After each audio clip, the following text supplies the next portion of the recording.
Hey, everybody, it's your girl Annie. I wanted to remind you, or announce to you if you hadn't heard it yet, that Serialously is hitting the road and coming to a city near you. That's right. The podcast is going on a live tour, my friends, and we are going to make this show something that you definitely will not want to miss. Exclusive cases, Q&As, meet and greets, some surprise guests, which I can't say who, but we are planning all of it for you guys, and I can't wait to meet so many of you guys at these tours. Tickets are limited, but they're on sale now. You can get all of the details on our website, AnnieElise.com, then toggle over to the events page. There you will see the dates. You'll have direct links to buy tickets. It'll show all the cities. We're hitting Salt Lake City, Denver, Colorado. We're going to be in California. We're going to Phoenix. I mean, all of the details are there. But like I said, it is going to be a show that you don't want to miss. So come check out a live recording of one of our podcast episodes. And I cannot wait to meet all of you. And I will see you on the stage. This is undoubtedly a horrific murder, and the person who pulled the trigger has already confessed, but authorities have stressed from the beginning that this gunman did not act alone. This morning, a shocking twist in the brutal murder of 33-year-old Microsoft executive and father of four, Jared Bridegan. Shanna Gardner's indictment acknowledges her central and key role in the cold, calculated, and premeditated murder of Jared Bridegan. She called the implications that she was involved sensationalistic and inaccurate, and she felt threatened by the scrutiny. I hope it brings justice. I hope that those who were involved in his murder are caught. I hope that we can get to a trial quickly. I just hope that there's a resolution and that I can answer Bexley when she asks me why. Hey True Crime Besties, welcome back to an all-new episode of Serialously.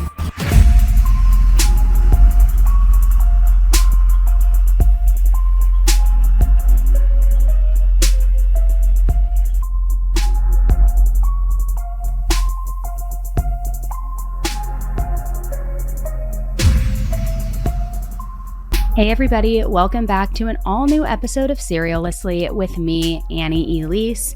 We are going deep today, guys. We are doing the deepest of the deep dives because we've got murder for hire. We've got a lot of money, like millions, billions of dollars. We have got weird, different affairs. I mean, we've got a lot to talk about in this case. And we've talked about it briefly on this channel in the past. It's the case of Jared Bridegan. However, there is a lot of new information out there, a lot of text messages that were released, a lot of new testimony. We've got so much to go over. So I want to give a little bit of a case summary of what's going on here, because if you're brand new to this channel, brand new to this episode, or never even have heard of this case, it's important that you know exactly what's going down. So let's start with a little bit of backstory of who Jared Bridegan was, who Shanna Gardner is, and we're going to talk through how this whole crazy plot unfolded. Jared Bridegan was from Jacksonville, Florida. He was a husband, a father, and from what I have read, he was a very respectable, genuinely kind guy. He had been married once before and had two twins, a boy and a girl, with his ex-wife Shanna. After his divorce in 2015, he met a woman named Kirsten. They were both working at Microsoft at the time. They hit it off and they got married in 2017. And shortly after that, they settled in St. Augustine, Florida, and they welcomed their first daughter together, and then quickly welcomed a second daughter. Kirsten ended up leaving her job to be a stay-at-home mom, but Jared continued his career at Microsoft. He provided a very nice and stable life for his family. By all accounts, not only was Jared a nice guy, he was a family man. He was a hands-on father and spent a lot of time with his blended family. And Kirsten and Jared seemed to have a great relationship and love story between the two of them. Kirsten said, Jared is the type of guy where the minute you met him, you just fell in love with the kind of guy that he is. She goes on to say that he is honestly just the best dad, and that whenever she needed a break, he will come scoop up the kids, take them out, take them outside, and give her a minute to catch her breath. However, not everything was perfect. Even though Jared had gotten the divorce back in 2015 and custody with his twins was set in stone, there were still court filings constantly coming in from his ex-wife. Many people around him said that it was very difficult to watch Jared go through constant court battles when all he wanted to do was focus on being the best husband and father that he could be. Then on the evening of February 16th, 2022, the unexpected happened. Police investigating a deadly shooting tonight. This is a live look at the scene. Police still out there right now. The shooting happened in the Sanctuary neighborhood, which is right off Butler Boulevard. News4Jax reporter Ann Maxwell joins us live. At least a dozen police cars were at the scene earlier. How is it looking now, Ann? Well, Stacey, we're at the intersection of Sanctuary Boulevard and Jacksonville Drive. Still an active police presence here. That section of Sanctuary Boulevard totally blocked off. A neighbor tells me he heard 3 gunshots. He says it was 1 gunshot followed by a pause and then 2 more. He says this area is wooded. There aren't any houses on that street right there. He says it goes right on to JTB. So if anything like this happened, it'd be really easy for somebody to just get off right there. Jared had just dropped off his 10-year-old twin son and daughter to his ex-wife's home in Jacksonville Beach, and he was headed back home with his 2-year-old daughter, Bexley. Bexley was in the backseat of the car, and Jared stopped because of a tire that was on the road near the exit of the Sanctuary neighborhood, where Shanna, his ex-wife, lived. When he got out of the car to move this tire that was in the road, Jared was shot multiple times as he attempted to move that tire. His vehicle hazard lights were still blinking, with his daughter still in the car seat, unharmed. Bexley remained in the car for 3 full minutes near her dad's lifeless body before a passerby stumbled onto this gruesome scene, pulled her from the car seat, and called 911. Police believed that this was a planned targeted ambush, murder, and attack because the tire was placed on the road that Jared regularly traveled to drop off and pick up his twins, and because he was specifically shot when he stopped to get the tire out of the road. Jared was only 33 years old when he was brutally and premeditatedly gunned down. Police asked the public if they knew anything or were in the area and saw something, and said if they did, to contact the police immediately. Unfortunately, though, nothing came up, and everyone that knew Jared was completely shocked by this. Jared didn't have any enemies. He wasn't involved in anything shady, no drug involvement, nothing at all that made any sense to where they could come up with why someone would want to do this. They wondered if maybe the tire setup was for someone else, and Jared just happened to drive up to the tire in the road first, and he got out, and he was the one gunned down by mistake. But then the whole thing didn't make sense because it would have been obvious that it was him when he got out of the car. Police didn't have any leads for weeks, despite multiple statements begging the public to come forward. Given the circumstances of Jared's tragic death and the targeted ambush happened to be near his ex-wife Shanna's house on the road that he always took to leave, people started wondering about who Shanna was. Well, Shanna got remarried as well. She got remarried in 2018 to a man named Mario Fernandez. At the time, she was running a baking company called Beach Baked 904, and she was living in her home near Jacksonville Beach. I'm Jean Pickett, and we are around town today with Shanna Gardner Fernandez from Beach Baked 904. Hey, Shanna. Hey, Jean. How are you doing this morning? I'm here, wide awake. Awesome. Now, Shanna never spoke out after Jared's death or made a public plea for somebody to come forward, even on behalf of her children. Shanna was also not invited to Jared's funeral. But what struck Jared's family and friends as odd was that she didn't let her 2 twins go to the funeral either. And it appeared that although they were still having some court filings, court disputes, custody disputes, they both were remarried. They both seemingly had moved on. Without any answers for who was responsible for Jared's death, people with immediate knowledge about Shanna and Jared's marriage started talking. Ultimately, this led to instantaneous scrutiny for Shanna after details of their vicious divorce became community gossip. along with her behavior following Jared's murder. But that would soon change when a few weeks later, police released surveillance video of a vehicle that they believed could be involved in Jared's death. And this video would break the whole case open. They said that on February 16th, between 5:30 p.m. and 8:30 p.m., a truck was seen circling in the nearby surveillance videos of the crime scene. The police said that the truck is dark-colored, likely blue, a 2004 to 2008 Ford F-150 with 4 doors and running boards, that it had brown trim and a silver toolbox, which that is a very solid lead and very good description of a truck. But who did this truck belong to, and was this truck connected? Nobody that knew Jared recognized this truck at all, yet the police still believed he was targeted. At this point, there was a $55,000 reward for anyone with information on Jared's murder. And at this point, a lot of people were still talking about Jared's ex-wife. So let's get into what all of the fuss was about with Shanna. Why was Shanna getting so much heat in all of this? To paint the full picture, we have to go back to the beginning. Shanna Gardner Fernandez grew up in a Mormon community in upscale Alpine, Utah. Shanna first met Jared while visiting a friend in Florida in 2009. Jared was also a devout Mormon and a member of the LDS Church. According to some friends, apparently, Jared wasn't really that interested in Shanna at first, but that didn't stop her from pursuing him.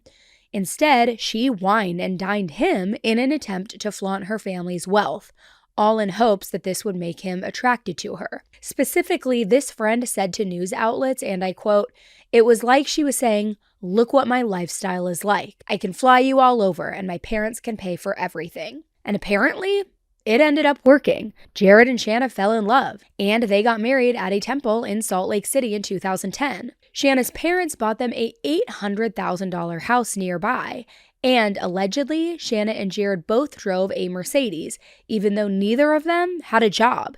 Instead, Shanna's parents gave the couple at least $8,500 a month as some sort of allowance or stipend, in addition to access to the parents' credit cards. Shanna's parents also gave Jared $100,000 to start his own business. About a year into the marriage, Shanna became pregnant with twins, a boy and a girl.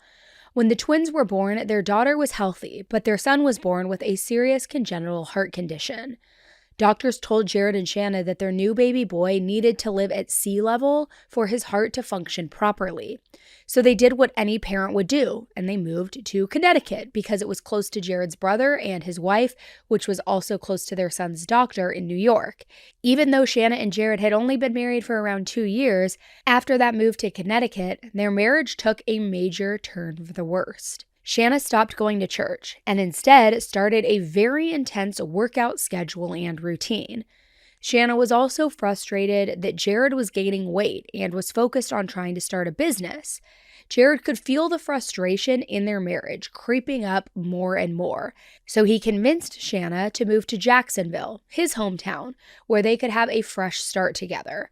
So Shanna agreed, and soon after that, the family of 4 moved. Shanna's parents bought them another $800,000 house in Ponte Vedra Beach. Jared continued to be a devout LDS member, but not so much Shanna.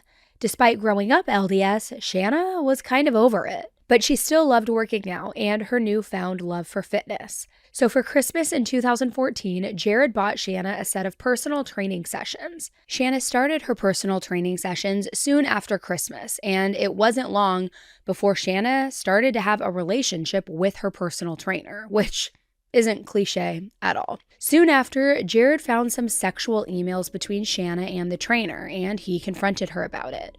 Shanna denied that there was any sort of affair going on, or any romantic connection or any sexual connection, and instead just told Jared that she didn't love him anymore.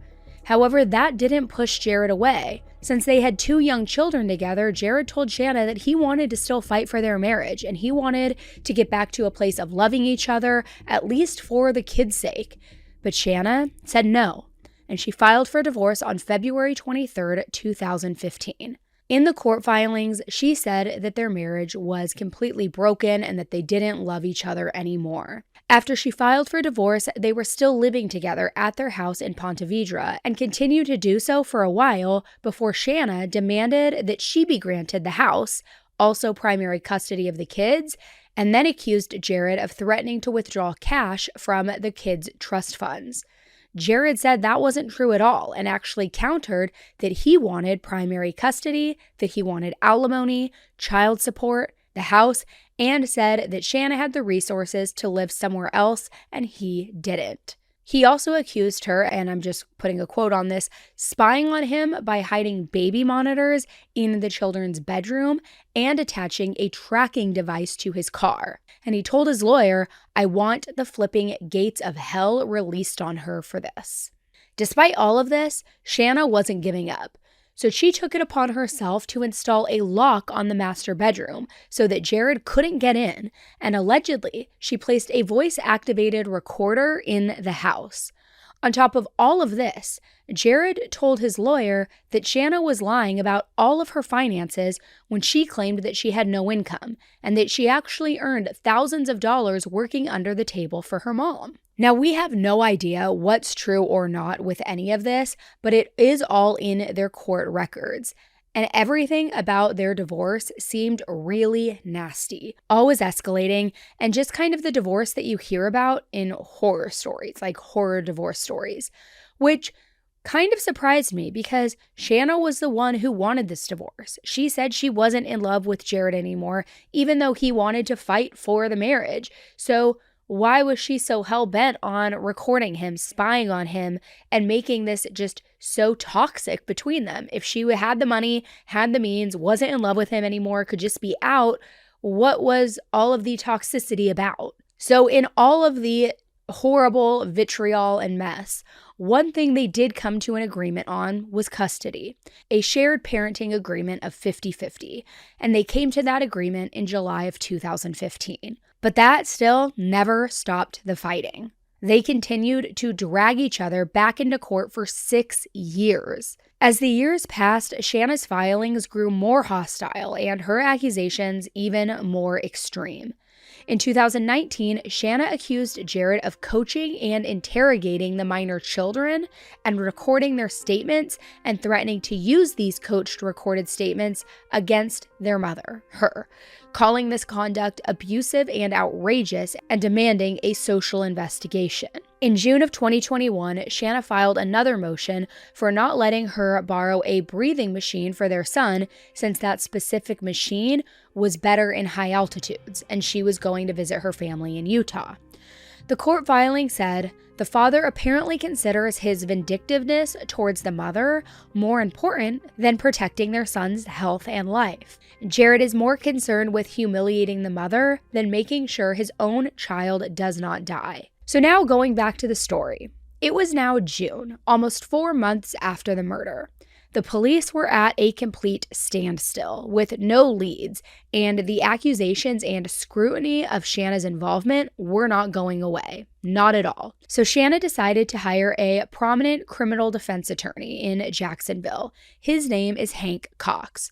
She hired him to help protect her family from the publicity, the implications that she was involved in the shooting, and because some media outlets were taking pictures of her and the kids whenever they were out in public. She said that the intense media coverage had become very loud, and it made her children feel unsafe. I do want people to understand, where I'm coming from. Almost 5 months after Jared Bridegan was murdered in the street in front of his 2-year-old daughter, we spoke with his ex-wife, who has not commented publicly so far. Our first question, why have you stayed silent? I was asked to not talk to the media or give a public statement, but with the level of speculation, I felt that now it was necessary to speak out. Shanna Gardner revealed she was asked by Jared Bridegan's widow, Kirsten, not to speak publicly, but we wanted to know how the relationship could have gotten to that point. I'm sure you would say that we've had happy moments. I mean, we share the 2 most beautiful children in the world. In 2015, Jared and Shanna divorced. Their court records, which we obtained from the St. Johns County court system, revealed a long, complicated process lasting over 5 years. Anytime divorce comes into any situation, it's messy. It just is. I will say that I think that we both love our kids Jared and Shanna both wanted full custody. The court file details allegations of spying, deceit, and more. In the end, Shanna and Jared reached an agreement. They shared custody, and whenever the children were at one parent's house, the other would come over Wednesday and have a date night. That's exactly what Jared and his twins did the night he was killed. It was actually one of the things. I remember my son tucking him in and him saying that it was a good date night. But that happiness would end just minutes after leaving Shanna's house just over 2 miles from her home. In a quiet neighborhood with few security cameras, a tire was rolled out into the street. Jared got out of his car to move it and was shot dead. His 2-year-old daughter sat in the car, strapped into her car seat alone for 3 minutes before someone came to help. I was shocked. I fell to the floor because I was devastated for what I was going to have to tell my kids. Jared died in that street, leaving behind 4 children and a heartbroken family. They were, I think, in shock. Later, in a blog post, Shanna's mother said she was not invited to the funeral. I asked Shanna about the situation. His family did not invite me or want me there. But the day before a vigil hosted by Jared's widow at Celebration Park, Shanna was photographed at the park with her kids by the tabloid Daily Mail. Talk about a violation of privacy, because my kids know that they were photographed and they were worried. The tabloid presented the facts in a way that leave room for speculation about Shanna having a role in Jared's death, citing their rocky divorce papers and her absence from the funeral. Even though we didn't always get along, he was still the father of my kids. So I asked Shanna the question. Did you have anything to do with Jared's murder? No, I did not have anything to do with his murder. Almost a year after Jared's sudden and senseless murder, Shanna pulled both twins out of their private schools and she moved across the country to Washington, seemingly out of nowhere. So let's go back to this for a second. And Shanna told me despite this happening in her neighborhood, despite many people around her discussing the case, she has no intention of leaving Jax Beach or Jacksonville. Records showed that Shanna's parents bought her a house in September for $1 million through an LLC. Interestingly, Mario didn't make the move with Shanna and the kids to Washington. Property records show that Shanna and Mario still own their home in Jacksonville Beach, despite it briefly being for sale and then taken off the market. So we have no idea why Shanna decided to move, why it occurred during the middle of the school year, or what exactly was going on here. It just seemed like literally out of nowhere. But then the first major revelation in this case broke out. Coincidentally, or not so coincidentally, just a few weeks after Shanna moved, the police announced that they were going to have a very big press conference for the Jared Bridegan case. Now, this whole time, police had been silent for literally 11 months, so this was a huge shock to the public. Nearly a year after Bridegan's murder, police announced 61-year-old Henry Tenen is now charged with murder, conspiracy to commit murder, and child abuse. Investigators call the attack on Bridegan targeted. News4Jax I-Team's Vic Micolucci has been on this case since the night it happened and joins us live with a concerning connection, Vic, between the suspect and someone in Bridegan's past. And since very early on, detectives have told me this is not a random murder. This case has gotten national attention, and today people are asking, what is the connection with the man arrested by Jacksonville Beach police and Jared Bridegan? We did some digging and found some disturbing details linking him to Jared Bridegan's ex-wife's new husband. We know Henry Tenen did not act alone. So Henry was charged with conspiracy to commit murder, second-degree murder with a weapon, accessory after the fact to a capital felony, and child abuse, since little 2-year-old Bexley was in the car when Jared was killed, and she could have been harmed as well. Kirsten, Jared's widow, spoke out after the charges were announced, and she said that she had no idea who Henry was, and was adamant that Jared didn't know him either. She also said that the news of a conspiracy had only confirmed her suspicions, saying, and I quote, "I felt that way since early on, so it did not come as a surprise to me." But that's when things got even weirder. While Henry's court documents list his address in the 8700 block of Old Kings Road, Some online People Finder research tools suggest that he may have lived in the 5200 block of Potomac Avenue, and property records for that address on Potomac Avenue indicate that Mario Fernandez owned the home from 2017 to October 2022. So what are the chances of that? What are the chances that Mario owns the exact place that this random 61-year-old man lived and now happens to be the person who shot and killed his wife's ex-husband? Not long after Henry's arrest on March 16, 2023, State Attorney Melissa Nelson and Jacksonville Beach Police Chief announced the arrest of Mario Fernandez Saldana in the murder case of Jared Bridegan. During a press conference, it was announced that he has agreed to cooperate fully with the authorities in exchange for a plea agreement. Henry pled guilty to second-degree murder, and he also agreed to testify against the individuals involved in Jared's murder, including Mario.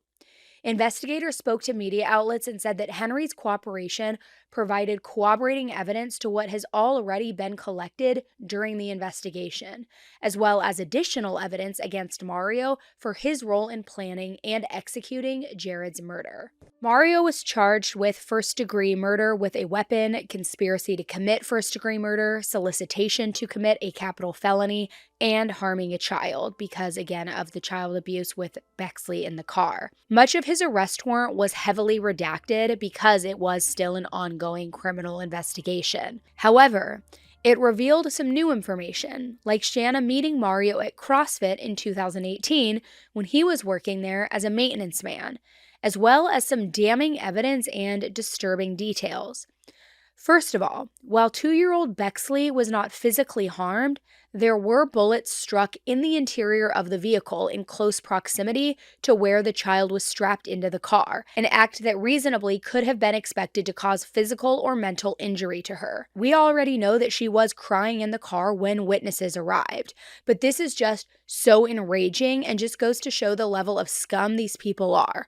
Not only was she crying because she didn't know what was going on and there were loud noises, but she was almost hit by a bullet from some low-level dirtbag who was busy murdering her dad without any care in the world that there was a child in the line of fire. According to law enforcement sources, Shanna was still a suspect. Online and locally, people wondered if it was possible that Mario did something without Shanna knowing.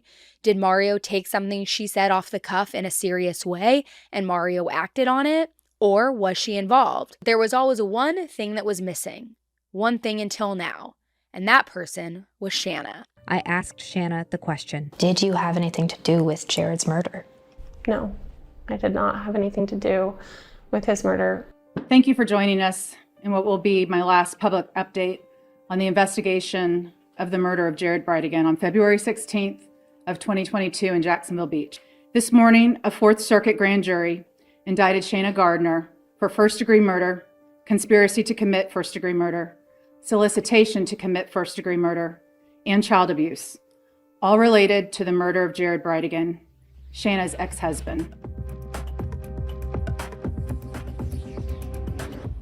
Okay guys, so as I've been on my parenthood journey through toddlerhood, I've discovered that typical children's vitamins are basically candy in disguise. They are filled with 2 teaspoons of sugar, unhealthy chemicals, other gummy junk that kids and growing kids should never eat, and that's why I love Hiya so much, because Hiya was created, which is the pediatrician-approved super-powered chewable vitamin. Hiya is made with 0 sugar and 0 gummy junk, yet it tastes great, and it's perfect for picky eaters. My kids, who are extremely picky eaters, love them. Hiya is pressed with a blend of 12 organic fruits and veggies, then supercharged with 15 essential vitamins and minerals. It's non-GMO, vegan, dairy-free, allergy-free, gelatin-free, nut-free, and everything else that you can imagine.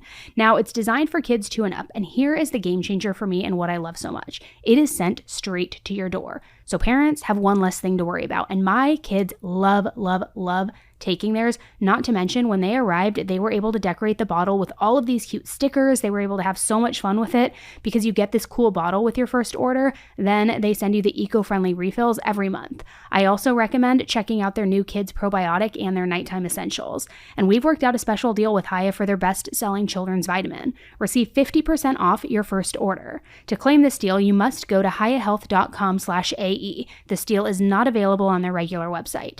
So go to HIYAHEALTH.com/AE and get your kids the full body nourishment that they need to grow into healthy adults. That's HiyaHealth.com/AE for 50% off. Don't let back to school season throw you off your healthy eating game, guys, because I didn't, and I could have. I have been using Green Chef, and it has made sticking to my nutrition goals so easy. Their new menu is super flexible with over 35 recipes every week that you can customize. I also love doubling up on the protein or adding extra veggies, and their plant-based options like organic tofu are actually awesome, which I never thought I would say out loud. Whether you're dairy-free, gluten-free, vegetarian, or vegan, they've totally got you covered with over 15 recipes each week. And for those nights when time's tight, like every single night in my life, they have meals that are ready in 25 minutes or less. It is a lifesaver for busy weeks, trust me.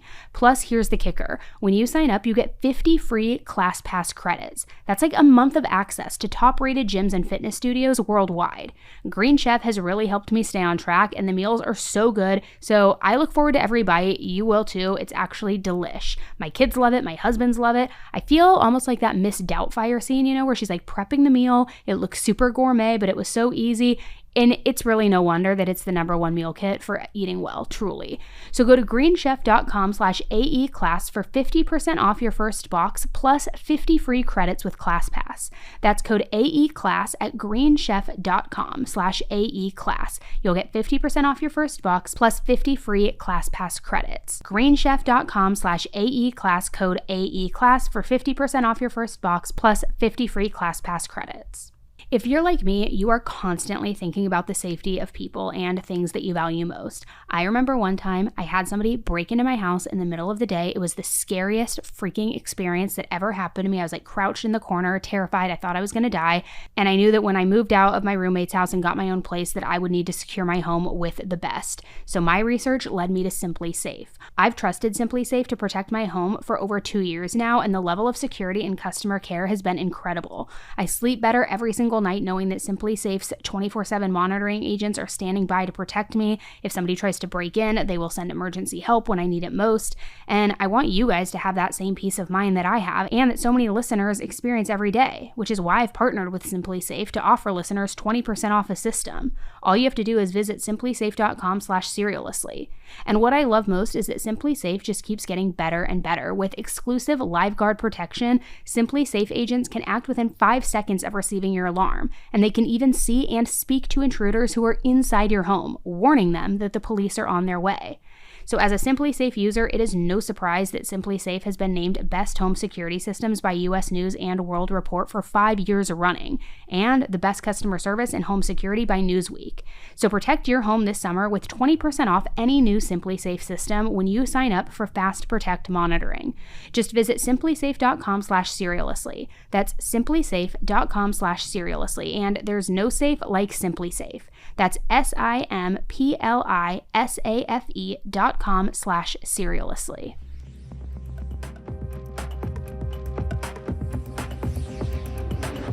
Now here's where it gets interesting. Shanna was living in Washington with her children when she was arrested, but she wasn't living there with Mario, which it's for unknown reasons, but it's been alleged that she was trying to distance herself from him ever since Henry was arrested. But nevertheless, after being arrested, she was expedited to custody in Florida, and she's charged with numerous crimes, including murder in the first degree, conspiracy to commit murder, solicitation to commit a capital felony, and child abuse. And not only that, but the state is seeking the death penalty for the murder charge. Now, Shanna, of course, wants to be released from jail, right? And we heard an earful of reasons why she wants to be released, all from her amazing, glowing lawyer, Jose Baez, also known as Jose Scumbag. He is famously known for representing defendants in very high-profile murder trials, including Casey Anthony, Aaron Hernandez, and many others. Now, how Shanna is affording somebody like Jose is directly tied to her family, because her parents, Sterling and Shelly Gardner, founded an MLM company called Stampin' Up. They founded this company back in 1988, and get this, in 2023, Stampin' Up! Had an annual revenue of approximately $275 million. So Shanna essentially grew up very privileged, very wealthy. Some may say, a little trust fund baby with a little silver spoon shoved right up her rear end. But don't worry, we're going to come back to her parents later on because it is important we talk about it. So recently there was this 7-hour bail hearing for Shanna where the judge would ultimately decide if she was going to be released or not. But during the bail hearing, the prosecution presented even more new bombshell evidence that was never known before. So all of that to say, I did a deep dive into all of these new allegations, which include extremely damning text messages and also a ton of new evidence in this case. And truly, it is unbelievable. And not only that, but the defense did not take this lying down. Now, as a reminder, this case is ongoing, and everything said in this episode is alleged. It is sourced from court documents or hearings, or otherwise it's my opinion only, which I will state. So during the bail hearing, Detective Johns from the Jacksonville Police Department was called to the stand to testify for the prosecution. He was the lead homicide investigator in Jared's murder, and he described arriving at the scene, seeing Jared on the ground, and how Jared's 2-year-old daughter Bexley was just terrified and crying. Did she make any statements to you or other investigators with the Jacksonville Beach PD that night? She made mention of hearing a loud sound, she boom, boom, saying that she had to take her shoes off to cover her ears, and she made mention that her daddy was sick and was on the ground and needed a doctor.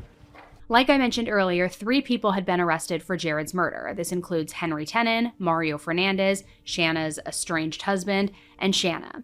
Now, Henry was arrested first, and police had identified his truck in surveillance video from the night that Jared was murdered. Henry ended up taking a plea deal, and he pled guilty, and in exchange for that, he gave information about his role in the murder. Henry didn't know Jared at all. Essentially, he was the hitman, and just that. He was the one that physically shot and killed Jared, but he had no other ties to him. Henry was a tenant at one of Mario's rental properties. He told law enforcement that Mario had approached him numerous times asking him for his help in a murder, and that initially he turned Mario down. But then, apparently Mario approached him with a different offer. This time, he was willing to give Henry $150,000 so that Henry could start a pallet company. And Henry ended up agreeing. So it seems as though this was all disguised under the guise of this pallet company, right? He stated that in exchange for the money that Mr. Fernandez would provide a firearm, and then they would contrive a plan. Initially, the plan was to kidnap Mr. Bridegan and then take him to another location and murder him. Yes, you heard that right. So as if what actually happened to Jared wasn't terrible enough, the initial plan was to kidnap Jared, then take him to another location and murder him there. So Henry said that they were initially planning this during the end of 2021. Then in February of 2022, after returning from a vacation to Hawaii with the entire Gardner family, Mario approached him again. Mario told Henry that this murder needed to happen as soon as possible, specifically saying it needed to happen this week. And he said that if he didn't get it done, his marriage would be over. So how does Shanna tie into all of that? Well, trust me, we will get there, and it is explosive. But for the financial aspect of all of this, First Choice Home Rentals LLC lists Shanna and Mario as the principals, the owners. In fact, Shanna's signature is on this documentation. And First Choice LLC's business checking account shows a deposit from Shanna's trust fund for $5,000 starting back in March of 2021, a little over a year before Jared was killed. According to the bank records, these $5,000 payments were coming in monthly from Shanna's trust fund, all to this joint business checking account. And remember, Mario told Henry he would give him $150,000 as this investment into a pallet business. So then in April of 2022, a $5,000 check written from First Choice LLC was deposited into Henry's checking account. And on the memo line, Mario wrote, "Kickstarter, good luck." According to Henry, this was the first of many payments that he would receive, all in exchange for killing Jared. Now, apart from the financial aspect, Detective Johns stated that after Jared's murder, people started telling the police that they needed to look into Shanna. And not only that, but that they needed to look into her almost immediately. We had several people come forward who shared stories that they had heard over the years of Miss Gardner stating that she hated Jared and could not stand the fact that she had to share custody with him, and that she wanted him dead. And you heard this unsolicited from numerous people, not just one person. Correct. When you heard this information, did you investigate into the past history of Shanna Gardner and Jared Bridegan? Yes, ma'am. They had gone through a pretty acrimonious divorce. Correct. And can you briefly describe for the court what that investigation uncovered for you? They were divorced in 2015, and pretty much consistently between 2015 up until Jared's death, they were in court at least annually. Pretty much every aspect of the child custody was litigated and fought through mediation. It was to the degree that they no longer had any type of verbal communication about their children. Everything was done either in writing or through an attorney. And from your investigation, were they even able to be in the same room together? No, How did they co-parent? through the court. When they went to the school, did they have separate parent-teacher conferences? It was indicated that they had separate parent-teacher conferences, they would have separate doctor's appointments, or only one of them would attend the doctor's appointments. There was virtually nothing that they did together as far as that. Now, in a previous episode we did on this case, we went into the details of the divorce and all of the custody issues. But the fact that several people were now coming to law enforcement echoing these same sentiments, it made police believe that the motive definitely might be there for Shanna. In fact, they found out that Shanna was attempting to initiate a DCF investigation into Jared, all in order to gain custody or get majority custody over the children, because she didn't want to involve Jared in any more custody issues moving forward. She wanted to be the sole decision maker. And I'm talking about decisions in which how the children would be raised. For example, Jared wanted to raise the twins in the LDS church, and Shanna didn't. This became a huge issue because at one point one of the twins, the little girl, wanted to be baptized through the LDS church, but Shanna was not on board with this. Now, going back to Shanna's trust fund here just for a second, the trust was funded by her parents, and it was a way for them to give Shanna money for herself and for the twins. Doing it this way would help ensure that it wasn't technically personal income, which it's something that a lot of people with money do, but it would also help ensure that Jared would not be able to request any of that money as alimony or child support. And Mario, her new husband, was actually named the trustee on the fund. And according to the court documents, Shanna could only become the trustee as long as she had no more legal entanglements with Jared. So let's break that down for a little bit. With Jared gone, or no longer in the picture, she would not only be able to make all of the decisions for their children, she'd have sole custody, she would no longer have any financial restrictions or legal battles with Jared. I mean, it sure seems like it was enough motivation for murder, right? Possibly. But we're going to keep going because this is just the tip of the iceberg, and we haven't even gotten into the text messages yet. So in interviews with the police, Shanna was extremely talkative, and she was really ready to tell her side of why this divorce was so nasty. She was very forthcoming. It was a very typical interview. She was very talkative and provided a lot of context without a whole lot of questions being asked. And you say provide a lot of context. What was the general tone of that context she provided? The general tone of it was, I don't really know a whole lot about Jared now, but I will tell you how he was when we were married and what our divorce was like. Essentially, he was manipulative and caused her a lot of trauma. And then moving on to, we had a terrible divorce, and then talking about how that affected the children, and so really. Did she bring up at any point that Jared Bridegan was at all abusive towards her, physically or verbally?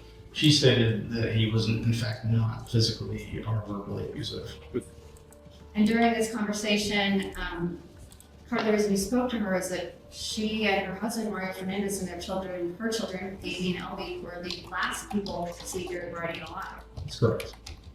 And did she give you some indication as to where everybody was in the house during the time of the homicide?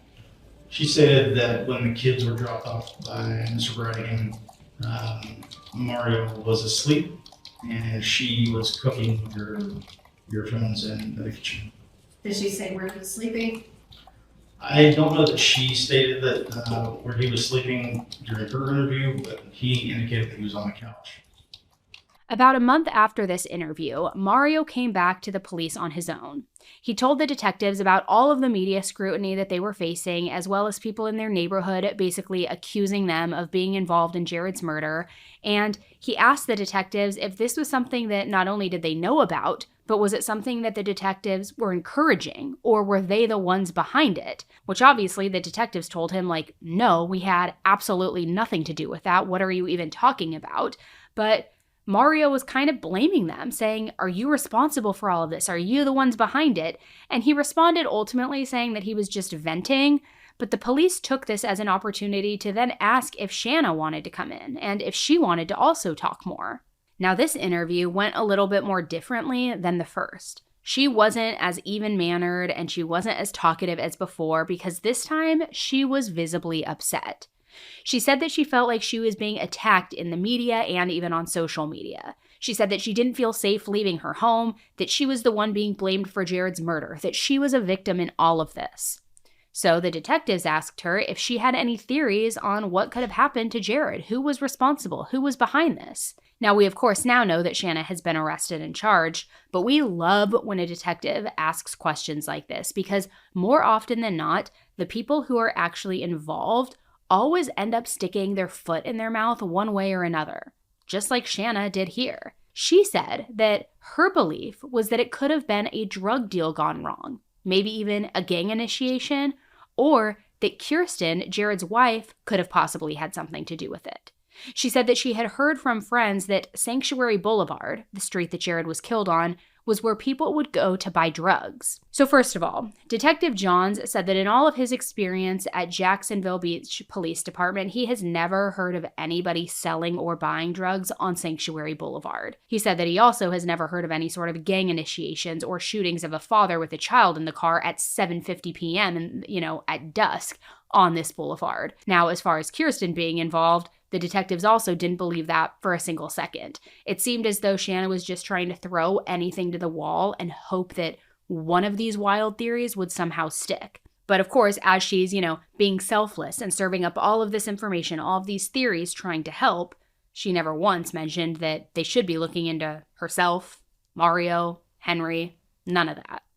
Did she ever mention someone by the name of Henry Tennant? She did not. Did she ever mention anything about knowledge of a vehicle that looked like the one in the news release that Jackson Beach put out? No.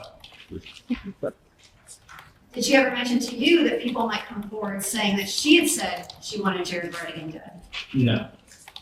Did she ever mention to you that people may come forward saying that either she or Mario Fernandez Saldana had talked in the past about hiring a hitman to kill Jared Bridegan? No. So after that, the detectives didn't hear from Shanna again, but they began looking into her, and they also looked into some of her communications that she was having with other people. And text messages dating all the way back to 2015 between Shanna and a woman named Kim were shown in court. Now, Kim is a friend of Shanna's that she met when she first moved to Jacksonville. At that time, Shanna was still married to Jared.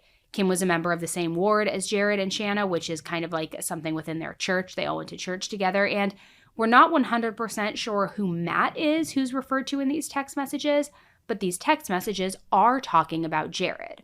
Let me read these for you. Matt was ready to come over here today and talk to him. He was like, it wouldn't get physical yet, but I tell him if these things happen, XYZ, then ABC will happen to him. And if he called the cops, Matt would know and ABC would happen. He said I would tell him that he can thank the beautiful woman he's leeching off of that he's even still alive. Because if it were up to him, he would have disappeared months ago. Ha ha ha ha, smiley face emojis. I told him your comment about the casserole. Ha ha ha ha. We both had a good laugh. Kim responds and says, LOL. He needs to refrain if for no other reason than not giving stupid any validation in his claims.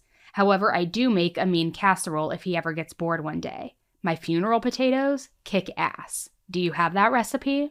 Kim then follows it up with another text message saying, if there was a crime for being an asshole, he would get the death penalty. Shanna responds, I would happily watch them give him the lethal injection. Kim replies, I'd push the meds in. I'm good at that, smiley face. And then I guess I could make a casserole to pay my penance. Now I'm going to read you guys a few more, but I want you to know that when they say stupid, that is a nickname that they have created for Jared. So these messages are taking place in May of 2015. Shanna says, "Shit, I'm not having a good day." Kim, "Don't write the day off as bad yet. I'm still trying to send stupid to prison. If I can't make a casserole, prison is the next best option." A couple of days pass and Kim messages her, "I could see you and stupid taking a road trip next year, smiley face." Shanna, "Maybe a road trip that he disappears from, LOL." Kim, "Casserole, exclamation mark." Shanna, "Part of me wants Jared to lay a hand on me so that Matt will make him disappear." Another day passes and Kim messages her, "Who's he kidding? We'll be dancing in the streets when he's gone. You don't deserve it because you're not perfect like him." Shanna replies, "Oh, I'm hoping so badly for a casserole party." Kim responds, "LOL, tell me when to turn the oven to 350. Now, I just have to say, not only are these messages unnerving because they're talking about Jared dying and potentially even taking his own life and like hiding it after the fact, but this mention of casserole every 2 seconds, as though that's the indication for funeral, I'm going to bring a casserole over. It's just so callous and casual, which is what feels the most unnerving about all of it to me. So these types of messages continue for a year, all the way into 2016, and then we have even more messages. Shanna writes, "Is it too late to get a hitman? I'm serious." Kim replies, "Deep breaths. It's going to be okay. I'll talk to you as soon as you get out. Just breathe. You'll work all of this frustration out at the gym later. Brad may be a taker. He hates him. If not, I know Sue's husband knows people. LOL." Now, as this exchange with Shanna and Kim was going on, there was also communication between Kim and this person that she was referring to as Sue, where she's asking her if she knows anyone who can do magic or make somebody disappear. Then in more messages between Shanna and Kim, Shanna says, "I want to destroy him. I just don't know how." Kim, "What's he got? High blood pressure? Or what's his, quote, condition?" Shanna, "High cholesterol was the biggest concern. Secondary was high blood pressure due to being so overweight with fat, not muscle. His blood pressure is probably normal now, but cholesterol, he is either on meds or it's high. I doubt it's low or normal." Kim, "Maybe you could make some treats with lard and elevate that." Shanna, "Not enough. It was so high years ago and he was fine." Kim, "How can we elevate it?" Shanna, "Best time for magic is when we are amicable in an agreement." Kim, "I know." Shanna, "Should I ask my friend for info?" Kim, "LOL, which friend? Why? ? Shanna, "Think Matt would give me contact info?" That friend too, but I was referring to Nick too. Between one of the four, we have to have someone. I doubt Matt will want to help me. Kim, "Maybe you should just talk about how he's brainwashing the kids with the whole new family thing and say, I just wish he would disappear. Maybe M will do you a solid for old time's sake."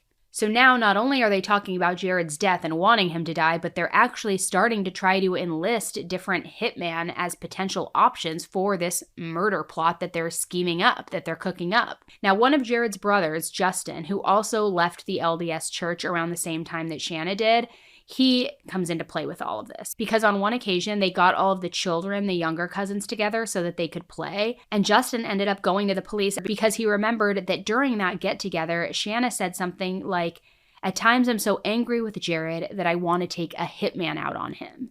Of course, at the time during this, he thought that she was just joking. But after Jared died, he felt weird enough about it that he brought it up to the police.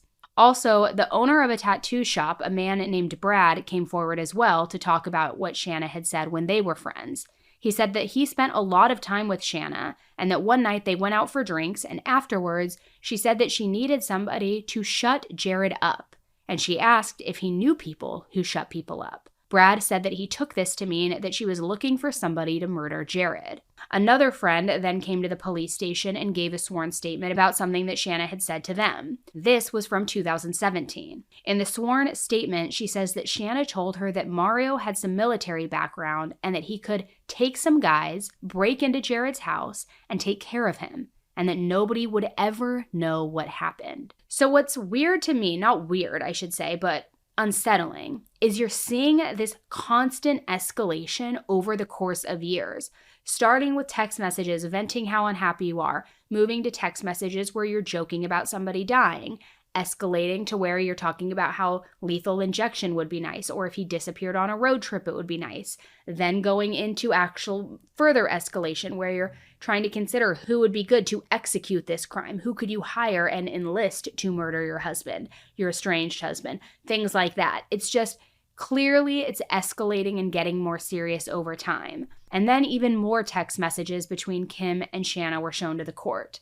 And these messages were from 2021.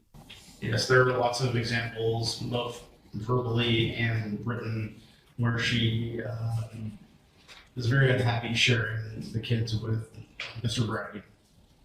And she uses language, not just, I want to use the court system, but I'll never be happy so long as they're involved for a while.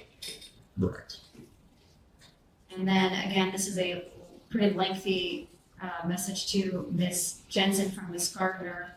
And in this, she expresses that she can't bear the thought of 9 more years of fighting for custody of her children. And this is against State's Exhibit 10. Kim spoke with the detectives in regards to Jared's murder investigation, and she did not mention any of the text messages that we went over. She was also subpoenaed to testify in a grand jury indictment in 2023. Phone records showed that after she was subpoenaed, she called Shanna. And then, while she was testifying in front of the grand jury, Shanna contacted her. Later on, detectives brought the text messages up to Kim, and when they asked her about any of these other conversations that she had had with Shanna, she revealed even more disturbing conversations that all happened over a multi-year period. These conversations were about Mario killing or finding people to kill Jared. Specifically, Kim said that Shanna told her that in the past, Mario said that there was a motorcycle gang that lived behind his house, which he could recruit them and get them to kill Jared. He also said that there were times that Mario was so close to Jared that he could have killed him right there on the spot, and that Mario was the right person capable of killing Jared. Shanna also apparently told Kim that anytime that she was upset about a custody agreement or anything going on, Mario would offer to, quote, take care of Jared, which of course Kim said that take care of meant kill. And did Kim Jensen tell you what Shanna took take care of, I mean in quotes, to mean? That would be to kill Jared Bridegan. And you mentioned that Ms. Jensen disclosed that Shanna Gardner told her Mario was so close to Jared he could touch him. Did she explain what that meant? Did he actually follow him and was so close he could touch him?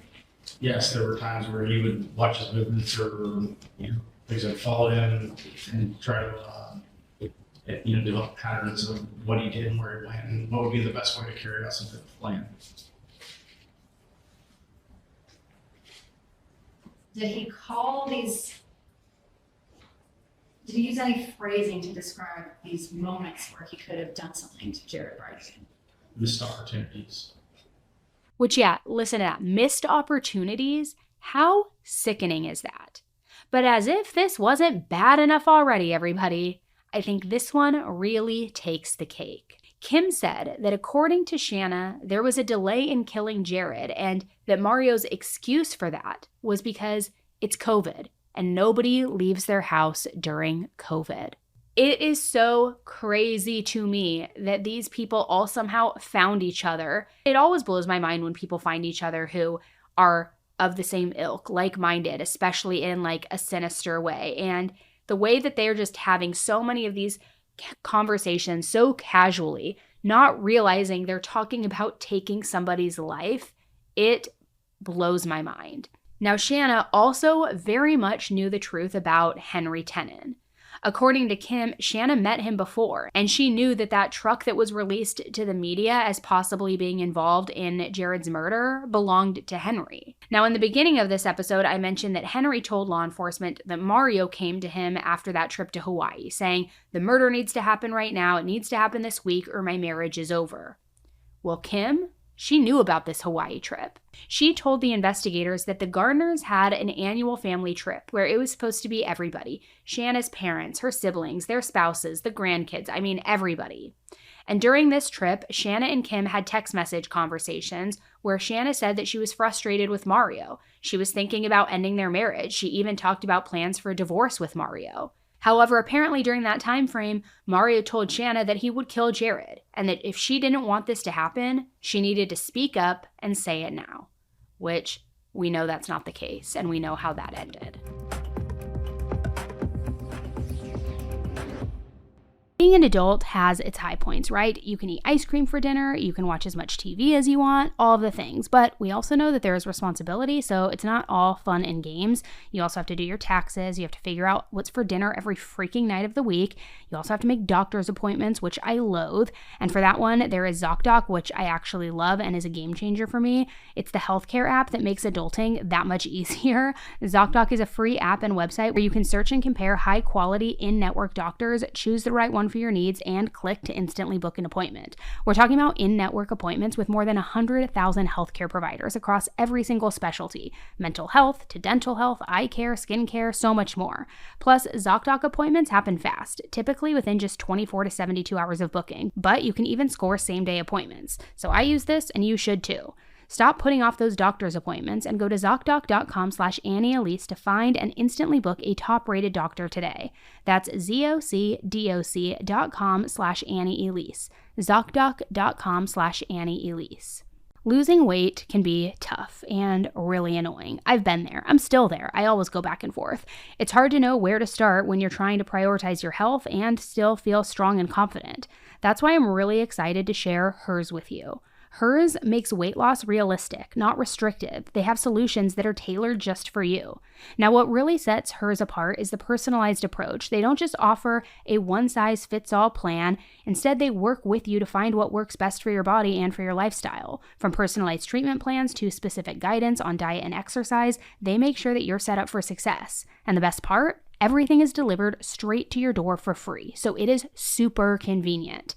If you've been struggling with your weight loss journey like I have, it's time to try something that actually works. Hers has made a difference for me, and I'm confident that it can for you too. Start your free trial online. Visit today at forhers.com/AE.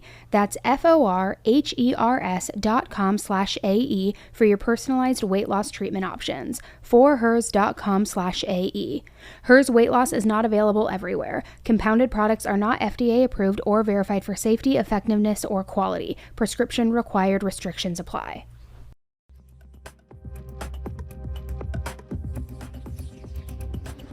So we also talked about how on the night that Jared was murdered, Mario said that he was on the couch when the kids were dropped off. Well, according to the kids, that is not true. Both of the kids indicated that they thought that Mario was in his gaming room. But they later said that they never actually saw him. It was just that his game console was actively playing, so they just assumed that that's where he was at. And Henry Tennant advised in his sworn statement that Mario Fernandez actually was not at home playing video games or lying on the couch. He was driving the vehicle to the homicide scene to commit this murder. That's correct. So these children are brought to CPT to give this interview. Did Ms. Gardner accompany them? Yes, she did. Did Mr. Fernandez Saldana accompany them? No, in fact, during one of the interviews, one of the children made a utterance that Mario was on his way to Canada with some friends to go camping. Okay. And did you later get records, financial, call detail records, cell site location data to figure out if that was true or not? We did. We got his financial records and we got his cell site data that showed that he essentially was making his way from Jacksonville to Brunswick, North Carolina, and up to Pennsylvania. Did he go camping? He did not go camping. Was, based on your investigation, can you describe to the court what the nature of this trip was? Was it pre-planned, vacation, business? I couldn't tell you what the nature of this trip was, other than the fact that he made surprise visits to some people that he barely knew, and he purchased toiletries on the way. Once he got past North Carolina and up to Pennsylvania, he was making hotel reservations as he was driving. So it was not a planned trip. And while he's making this unplanned trip up to Canada, presumably, was he in contact with Miss Gardner by phone? Yes, he was. And at some point, did he cease contact with Miss Gardner? He was in contact with her essentially until the CPT interviews were done, and then he essentially turned around and came back home. So Mario was taking this completely unplanned camping trip, possibly to Canada, in contact with Shanna, while the kids were being interviewed and telling the truth that Mario was actually not on the couch, and that according to Henry, he wasn't on the couch because Mario was driving the murder vehicle. Then right after the interview, he comes home? Definitely a coincidence, I'm sure, right? And I guess they thought that the coast was clear for the time being. Now, when Henry was arrested, it was on charges completely unrelated to the murder. Interestingly, according to the prosecution, news of Henry's arrest sent Mario and Shanna into this fury of calls back and forth between one another. Shanna also contacted her lawyer and a PR firm. At 11:30 to 11:31, Mario and Shanna exchange multiple text messages. At 12:16, Shanna receives a phone call from somebody named Christopher at the Crisis PR management firm. The call lasts for about 10 minutes and 20 seconds. Following that call, Shanna receives a phone call from a woman named Linda. She's a media relations specialist in Utah. This call lasts for a little under 5 minutes. About an hour later, Shanna calls Mario. This call lasts 45 seconds. Then right after that call, she calls Home Depot in Jacksonville Beach. This call lasts 3 minutes and 36 seconds. She calls back Mario again after this call. That call was only 38 seconds. Mario calls Shanna right back. No seconds, I'm guessing she didn't answer. But then 10 minutes later, they start exchanging messages. Then 5 minutes after that, Mario calls Shanna again. This call lasts a little under 5 minutes. Then just 1 minute after that, Shanna receives a call from Christopher at that PR crisis management firm. And this call lasts 23 minutes. Now, what's interesting is this PR crisis management firm is based in Utah, and it also has ties to Shanna's parents' company, Stampin' Up. Apparently, they were offering their services to Shanna, quote, pro bono, which that's if you believe that. But I don't know about you guys, but if I owned a bunch of rental properties and a tenant who I don't even know, who I've never even met or seen, is arrested on just a driving charge, no charges of murder at this point, I don't think that I would be on the phone with a PR and crisis management firm. That screams a little guilty to me, right? So detectives flew to Utah to speak with Linda, that media relations specialist, and they also wanted to speak with Chris from that PR crisis management firm. But Linda and Chris avoided these detectives at all costs. Specifically, Detective Johns said that Linda was running frantically around the front of her house so she could try to hide from him. And then Chris had his wife answer the door and say that he wasn't there. Chris did later talk to the detectives, but it was through a criminal defense lawyer, which he hired, and we're going to come back to that in a second. But going back to the day that Henry was arrested, Shanna texted her friend Kim this: "I don't want anyone to know." And Kim replies, "I'm not." Okay, so back to Chris and this PR crisis management firm. Apparently, there was one woman that did speak to detectives when they flew to Utah.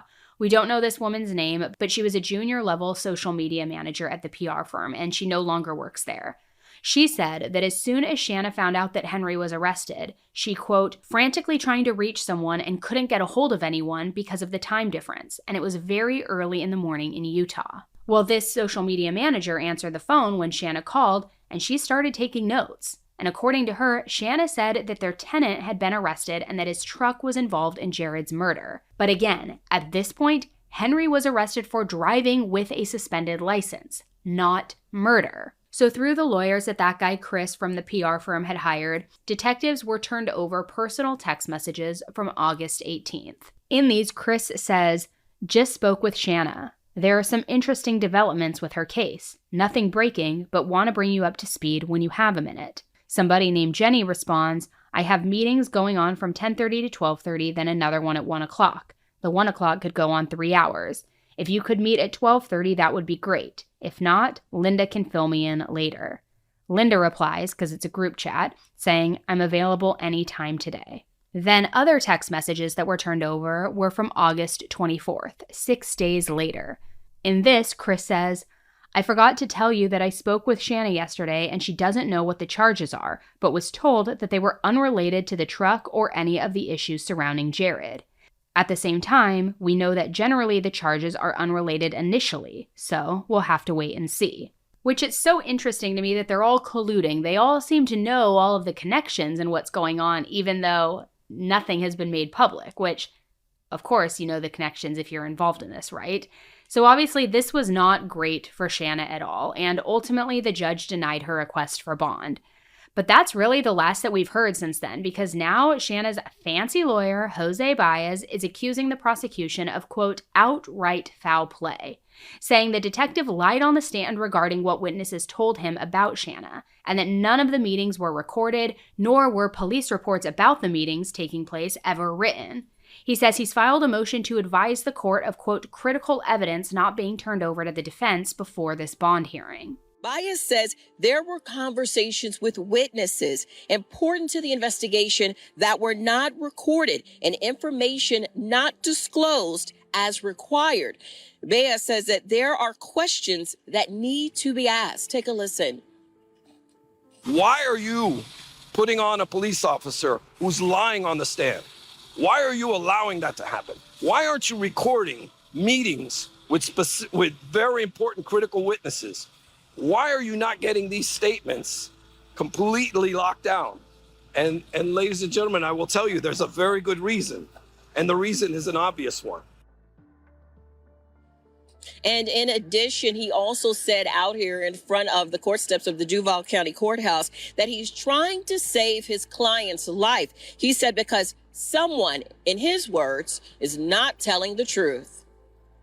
But I will do it. I will fulfill my oath as an officer of the court and as the lawyer who's been entrusted with Shanna Gardner's life. They're not going to get away with lying in the courtroom. We're not going to stop until we seek justice in this case. They're not going to get away by creating evidence, and we're not going to allow that to happen in this case. I certainly hope that if there's any ambiguities, that they clear them up immediately, that they explain why they didn't record that meeting, why they didn't file a police report on that meeting. And so we have heard from the state attorney's office in the last hour. They sent me this statement saying, we will respond to these spurious allegations in the appropriate venue, the courtroom, not the courtroom steps. So the next hearing is coming up this month, and Jose says that many of the people that we just talked about are going to get on the stand and tell a completely different story, and that they will be sharing the truth of what was really said.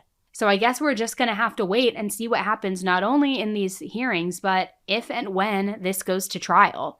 It is definitely one of the more complex cases that we have talked about, but it is very fascinating and interesting because you have a lot of money, you have privilege, what I think are pretty obvious red flags and, signs of guilt. But again, you're cloaked in innocence until proven guilty. So who am I to say? But I am curious to know your thoughts.